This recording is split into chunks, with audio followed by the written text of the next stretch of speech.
Hello students, स्वागत है आपका आईसीटी वर्चुअल क्लासेस में। मैं हूं कविता, आपकी साइंस टीचर।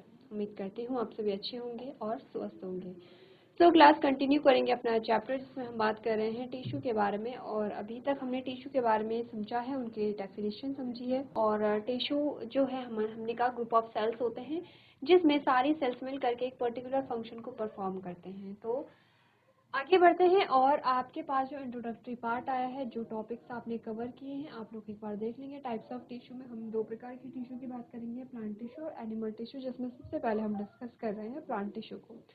प्लांट टिश्यू में अभी तक जो आपने डिस्कस कर लिया है दैट इज मेरिस्टेमेटिक टिश्यू। हमने कहा प्लांट टिश्यू जो है वो दो टाइप का होता है, मेरिस्टेमेटिक टिश्यू जिसे विभजोतक ऊतक कहते हैं और परमानेंट टिश्यू जिसे हम स्थायी ऊतक कहते हैं।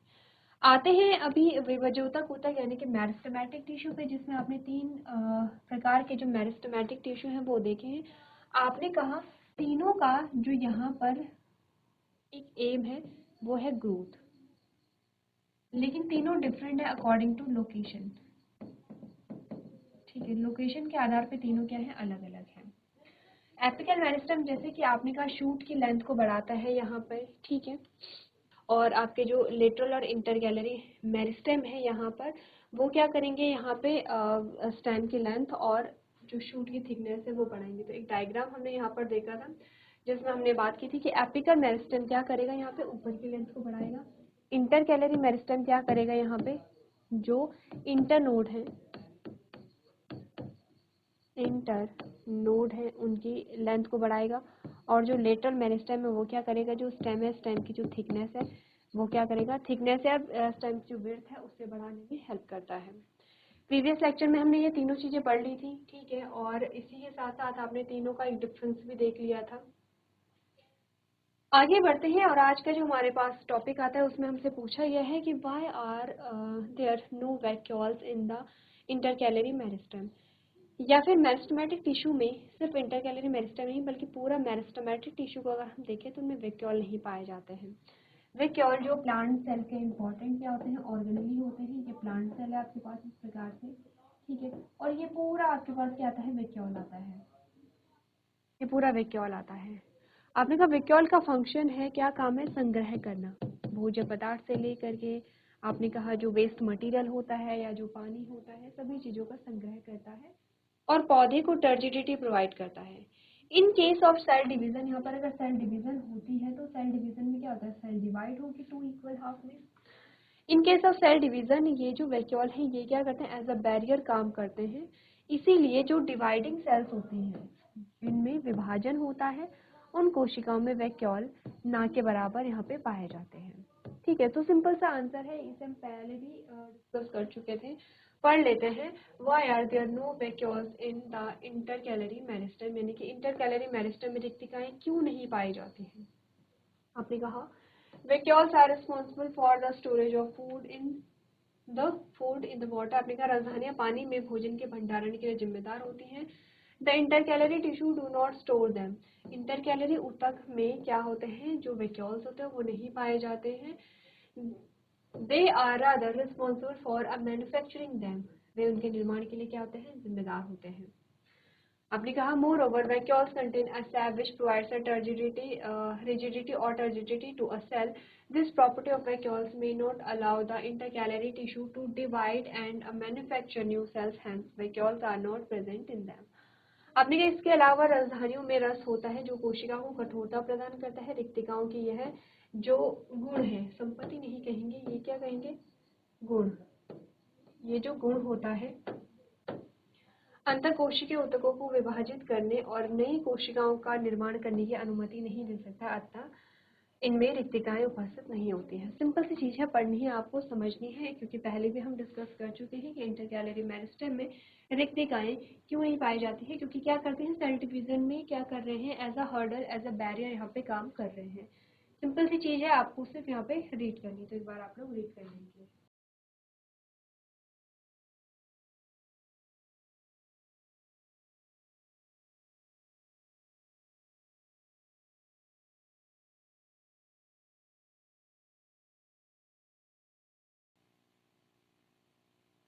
चलिए आगे बढ़ते हैं। यहाँ पे इंटरकैलरी मेरिस्टेम आपने पढ़ लिया है। आते हैं परमानेंट टिश्यू पे, और आपको ध्यान ये देना होगा कि जो परमानेंट टिश्यू है इनमें किसी प्रकार से विभाजन की प्रक्रिया नहीं होती है, ये ग्रोथ के लिए रिस्पॉन्सिबल नहीं होंगे। तो हमने यही कहा था मेरिस्टेमेटिक टिश्यू जो है जब इनमें डिवाइड होने की कैपेसिटी ये लूज कर देंगे तो ये कन्वर्ट हो जाते हैं परमानेंट टिश्यू या स्थायी ऊतकों में, और अब इनके फंक्शंस भी अलग हो जाते हैं। तो परमानेंट टिश्यू जो हमने पढ़े हैं वो दो टाइप के पढ़े हैं, अगर आपको ध्यान होगा तो।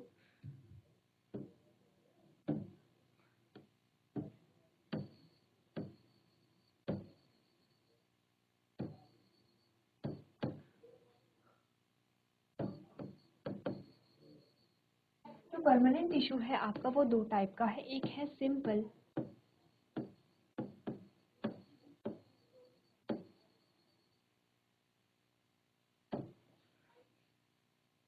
परमानेंट टिश्यू,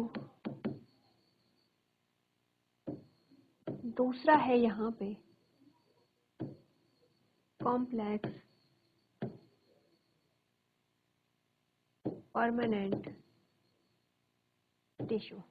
ठीक है, सिंपल और कॉम्प्लेक्स में क्या डिफरेंस है? ऑफ कोर्स ये जो है वो है अपने का सरल स्थायी ऊतक,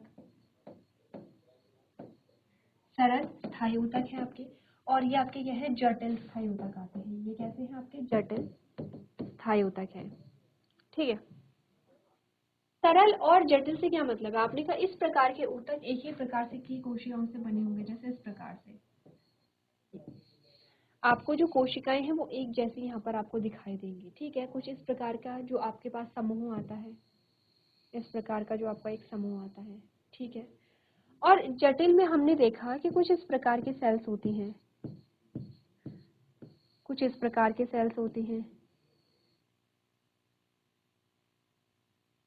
कुछ इस प्रकार की सेल्स होती हैं। अगेन आपके पास ऐसी सेल्स आ जाती हैं। आप देख रहे हैं कि जो सेल है यहाँ पर वो एक जैसी नहीं है, कॉम्प्लेक्स है, यानी कि एक शेप की एक साइज की कोशिकाएं नहीं है, यहाँ पे अलग अलग प्रकार की कोशिकाएं हैं। कुछ हमारे पास राउंड आती हैं, कुछ हमारे पास कैसी आती हैं सिलिंड्रिकल आती हैं, कुछ हमारे पास इस प्रकार से पॉइंटेड सेल आती हैं। तो हमने कहा कि अगेन हमारे पास राउंड सेल आ रही है, तो हमने कहा कि कॉम्प्लेक्स परमानेंट टिश्यू में जो कोशिकाओं का समूह होता है उसमें एक जैसी कोशिकाएं नहीं होती हैं, अलग अलग प्रकार की कोशिकाएं होती हैं, इसीलिए कॉम्प्लेक्स परमानेंट टिश्यू कहते हैं। कॉम्प्लेक्स परमानेंट टिश्यू का जो फंक्शन होता है वो क्या होगा? स्पेसिफिक होगा, विशिष्ट होगा, क्योंकि कॉम्प्लेक्स है, क्योंकि बहुत सारी कोशिकाएं मिल रही है, इट मीन्स ये कोई स्पेसिफिक फंक्शन को परफॉर्म कर रही होंगी। परमानेंट टिश्यू की अगर हम परमानेंट टिश्यू में अगर हम सरल परमानेंट टिश्यू की बात करें तो क्योंकि ये सरल होते हैं, इनके फंक्शंस क्या होंगे? जैसे स्टोरेज से रिलेटेड होगा यहाँ पे, फ्लेक्सिबिलिटी से रिलेटेड होगा यहाँ पे। ठीक है, अलग अलग फंक्शन हम यहाँ पे देखेंगे, जैसे कि बायंसी प्रोवाइड करता है, तो ऐसे फंक्शंस यहाँ पे क्या करेंगे? सिंपल परमानेंट टिश्यू करेंगे। सिंपल परमानेंट टिश्यू में हमारे पास फर्दर 3 टाइप्स के आते हैं, जिसमें हम पैरेन्काइमा, कॉलेनकाइमा और स्क्लेरेन्काइमा की बात करेंगे। एक बार फिर से आप लोग चार्ट को देख लेंगे, इसीलिए सबसे पहले हमने चार्ट ही डिस्कस किया था। हमने कहा कि जो परमानेंट टिश्यू है जिसमें सिंपल परमानेंट टिश्यू है उसमें आपके पास आते हैं यहाँ पे पैरेन्काइमा है, कॉलेनकाइमा है, स्क्लेरेन्काइमा है। ठीक है, स्क्लेरेन्काइमा फर्दर 2 पार्ट में डिवाइड होता है, फाइबर और स्क्लेराइड। ठीक है, अब हमने कहा इन तीनों की लोकेशन अलग अलग है और इनके फंक्शंस भी अलग अलग होंगे, और इसी के साथ साथ ही अलग अलग प्रकार के सेल से बने होंगे। कोई लिविंग सेल से बना होगा तो कोई डेड सेल से यहाँ पर बना होगा। तो इसी के बेसिस पे हमें क्या करना है? इनमें देखना है। सबसे पहले बात करते हैं जो हमारे पास आती है पैरेन्काइमा। ठीक है, पैरेन्काइमा जो है सबसे पहले हमारे पास आती है पैरेन्काइमा। तो पैरेन्काइमा को पढ़ने से पहले थोड़ा सा आप समझ लेंगे कि जो परमानेंट टिश्यू है उनकी क्या डेफिनेशन हमारे पास आती है। आपने कहा the cells that are formed by a meristematic tissue often have to take a certain role in the plant and thus they lose their ability to divide and form more cells। क्या बोला गया है कि विभजोतक ऊतकों द्वारा बनने वाली कोशिकाओं को अक्सर पौधे में एक निश्चित भूमिका निभानी पड़ती है, और इस प्रकार ये विभाजित होने और अधिक कोशिकाएं बनाने की अपनी क्षमता खो देते हैं, और फिर ये ऊतक क्या बन जाते हैं? स्थायी ऊतक बन जाते हैं, and they then become the permanent tissue of the plant. आपने कहा जब मेरिस्टेमेटिक टिश्यू को कोई जो स्पेसिफिक फंक्शन परफॉर्म करने होते हैं, विशिष्ट कार्य यहाँ पे करने होते हैं, तब यहाँ पर क्या होता है? जो मेरिस्टेमेटिक टिश्यू है वो अपनी डिवाइड होने की कैपेसिटी खो देते हैं और परमानेंट टिश्यू यानी कि स्थायी ऊतक में बदल जाते हैं। इस प्रोसेस को हम क्या कहेंगे, डिफरेंशिएशन। इंपॉर्टेंट टर्म आता है आपका जिसे हम क्या कहते हैं, विभेदन कहते हैं। क्या बोला है इसमें, the process by which cells of the meristematic tissue convert themselves into a permanent tissue by taking a fix shape, size and functions is called a differentiation. आपने कहा वह प्रक्रिया जिसके द्वारा विभाजोतक ऊतकों की कोशिका एक निश्चित आकार, कार्य करके स्वयं को स्थायी ऊतक में परिवर्तित कर लेती है, विभेदन कहलाते हैं। सिंपल सी चीज है, आपके पास आते हैं सबसे पहले मेरिस्टेमेटिक टिश्यू। ठीक है,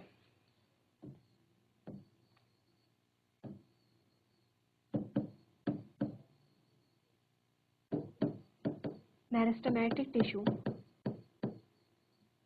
मेरिस्टेमेटिक टिश्यू कन्वर्ट हो जाते हैं किसमें, परमानेंट टिश्यू में।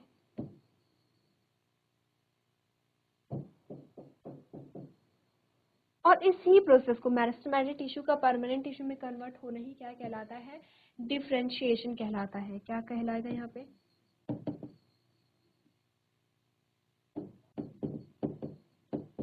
डिफरेंशिएशन कहलाता है। ठीक है, तो सिंपल सी चीज है, सबसे पहले तो परमानेंट टिश्यू कैसे बनते हैं ये समझना है, और आपके पास विभेदन या डिफरेंशिएशन आएगा तो ये आपको यहाँ पर क्या करना है, समझना है। चलिए एक बार आप लोग क्या कर लेंगे, रीड कर लेंगे।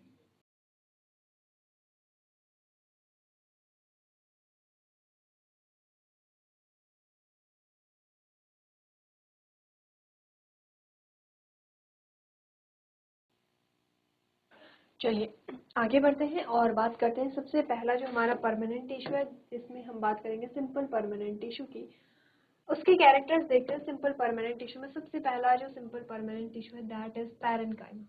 ठीक है, सबसे पहले जो पैरेन्काइमा है उसकी जो सेल्स होती हैं वो लिविंग होती हैं, यानी कि जीवित होते हैं। तो आपने कहा parenchyma is the precursor of all the other tissue, यानी कि जो पैरेन्काइमा है वो क्या है, अन्य सभी ऊतकों का क्या है, अग्रदूत यहाँ पर आता है। The tissue is a living cells consisting of a unspecialised cells within thin cell wall. तो इनके जो कैरेक्टर्स हैं थोड़ा ध्यान से पढ़ेंगे। हमने कहा कि इनमें क्या होते हैं, जीवित कोशिकाएं होती हैं जिसमें पतली कोशिका भित्ति वाली अविशिष्ट कोशिकाएं होती हैं। ठीक है, कैसी होगी, इनकी जो सेल वॉल है वो कैसी होगी, थिन होगी। ठीक है, पतली क्या होती है, कोशिका भित्ति होती है। नेक्स्ट हमने कहा there cells are made up of cellulose, इनके जो सेल वॉल होते हैं, कोशिका भित्ति होती है, वो सेलुलोज से बनी होती है। तो मोस्टली जो प्लांट सेल वॉल है वो सेलुलोज से बनी होती है। They are loosely packed with intercellular space between them, इनमें क्या होता है, अंतर कोशिकीय स्थान यहाँ पर पाया जाता है। कैसे, जैसे कि आपने सेल्स बनाए हैं तो सेल्स एक दूसरे से चिपकी भी नहीं है, इस प्रकार से है, इस प्रकार की जो आपके पास सेल्स आती हैं। ठीक है,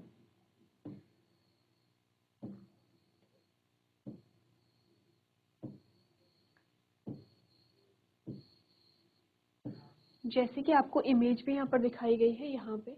तो ये जो सेल वॉल है, यहाँ जो सेल है यहाँ पे वो आपस में क्या है, जुड़े हुए नहीं है, बल्कि इनके बीच में क्या है, यहाँ पे स्पेस है। तो ये जो आपका बीच का स्पेस होता है, ये जो आपके बीच का स्पेस है, ये वाला स्पेस, ये वाला जो स्पेस है, इसे हम अंतर कोशिकीय स्थान या फिर इंटरसेलुलर स्पेस यहाँ पर इसे हम यहाँ कहते हैं। ये वाला जो स्पेस आपको दिखाया गया है, कोशिकाओं के बीच का जो रिक्त स्थान है उसे हम क्या कहते हैं, इंटरसेलुलर स्पेस कहते हैं। अब सभी जो टिश्यू उनमें इंटरसेलुलर स्पेस नहीं होता है, इसमें हमने कहा कि परमानेंट टिश्यू जो है उनमें इंटरसेलुलर स्पेस पाया जा रहा है। Parenchyma cells are isodiametric, that is more or less equally expanded on all side. Next है they could be oval, shape अलग अलग हो सकते हैं, ओवल है, स्फेरिकल है, पॉलीगोनल इन शेप है। यहाँ पे इनकी शेप जो है वो अलग अलग हो सकती है।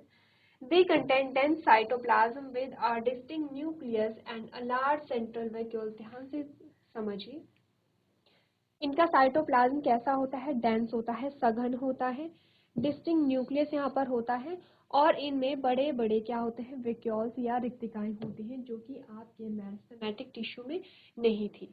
तो इमेज देखिए, सबसे पहले तो ये आपके पास पैरेन्काइमा है, इसमें आपको बता रखा है वेक्यूल। ये देखिए, ये वेक्यूल है, जो बीच वाला ये वाला स्थान है, ये सारे वेक्यूल आपको दिखा रखे हैं। ये वेक्यूल है, ये पूरे आपके क्या आते हैं, वेक्यूल आते हैं। इनमें क्या पाए जाते हैं, लार्ज वेक्यूल पाए जाते हैं। दूसरा इंटरसेलुलर स्पेस, यानी कि कोशिकाओं के बीच का जो स्थान है वो आपको बता रखा है। और ये आपको न्यूक्लियस में बता रखा है, ठीक है। न्यूक्लियस एक ही सेल में आपको दिखा रखा है, लेकिन सारे सेल में न्यूक्लियस होगा, ये आप अच्छे से समझते हैं, ठीक है। इनकी जो सेल वॉल है वो कैसी है, थिन है, पतली सेल वॉल इनमें पाई जा रही है। और साइटोप्लाज्म कैसा है इनका, डेंस है यहाँ पे। तो सेम चीज पढ़ ले जो हमने पढ़ा है। हमने कहा पैरेन्काइमा अन्य सभी ऊतकों का अग्रदूत है। ऊतक एक जीवित कोशिका है, जो पैरेन्काइमा ऊतक है जीवित कोशिका से बना होता है, पतली कोशिका भित्ति होती है। इसकी कोशिकाएं सेलुलोज से बनी होती हैं, ये अपने बीच अंतःकोशीय स्थानों से शिथिल रूप से भरे होते हैं। पैरेन्काइमा कोशिकाएं आइसोडायमेट्रिक होती हैं, अर्थात सभी तरफ कंबोशन समान रूप से विस्तारित होती हैं।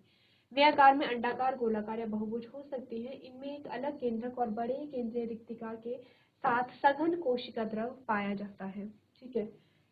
क्लियर है इतना। अब हमने कहा कि ये है पैरेन्काइमा। पैरेन्काइमा के दो रूप हमारे पास आते हैं on the basis of presence of intercellular space, यानी कि अंतरकोशिकीय स्थान की उपस्थिति या कितनी उपस्थिति है उसके आधार पर हमारे पास जो पैरेन्काइमा है उसके दो रूप आते हैं, ठीक है।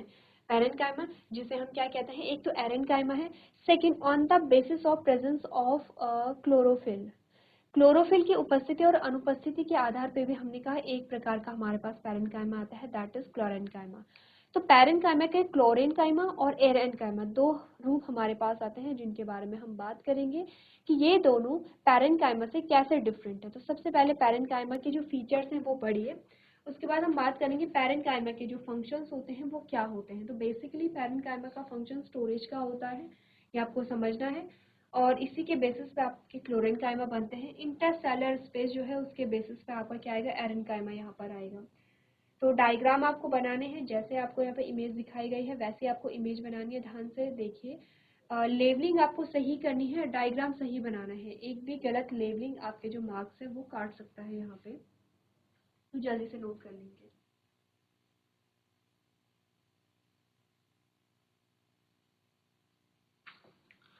चलिए, तो अभी तक हमने बात की है यहाँ पे पैरेन्काइमा की, आप घर से पढ़ करके लेकर के आएंगे एरेन्काइमा और क्लोरेन्काइमा क्या होते हैं।